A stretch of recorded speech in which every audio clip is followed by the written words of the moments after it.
ఈశాన సుప్రీత సుప్రసన్న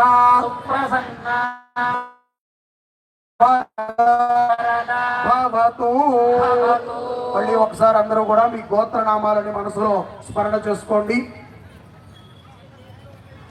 ఈ యొక్క దివ్యమైనటువంటి మన ప్రగతి నగర్లో మొట్టమొదటిసారి కోటి దీపోత్సవానికి మనం ఒక్కసారి శివుడిని మనస్ఫూర్తిగా స్మరణ చేసుకునేటువంటి అవకాశాన్ని మనకు ఆ పరమేశ్వరుడు కలిగించినట్టుకు మనమందరము కూడా సదా కృతజ్ఞులమై ఉండాలి. ఒక్కసారి ఆకాశంలో కనబడుతున్నటువంటి ఆ చంద్రుణ్ణి చూడండి. చంద్ర దర్శనము దీపారాధన తర్వాత ఎన్నో కోట్ల ఫలితాలని మనకి ఇస్తుంది. ఎందుకంటే రాత్రిపూట ఈ యొక్క ప్రకృతిని అంతటినీ కూడా రక్షించేది చంద్రుడు. మన ఇంటిని మన యొక్క గ్రహస్థితులని రక్షించేది దీపం.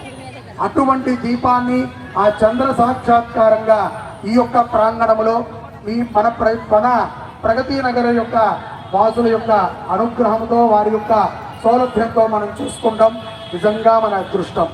రేపు ఇక్కడ అమ్మవారికి విశేషమైనటువంటి ఆరాధన కార్యక్రమాలు జరుగుతాయి. రేపు జరిగేటువంటి కార్యక్రమాల గురించి మీరు అక్కడ బయట ఉన్నటువంటి కౌంటర్ వద్ద తెలుసుకోవచ్చు. ఎల్లుండి ఈ వేదిక మీద సుబ్రహ్మణ్యేశ్వర స్వామి కళ్యాణం జరుగుతుంది.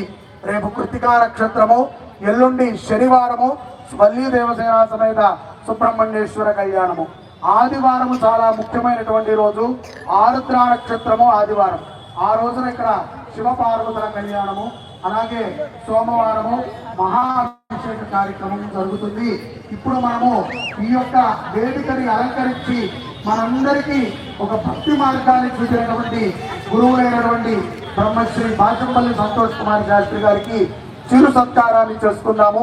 అందరూ కూర్చునే ఉండండి. వారికి ఇక్కడ ఉన్నటువంటి నాయకులందరూ కూడా శాలువాని కప్పడము, పళ్ళను ఇవ్వటము, వారి యొక్క ఆశీర్వచనాన్ని తీసుకోవడం జరుగుతుంది. తర్వాత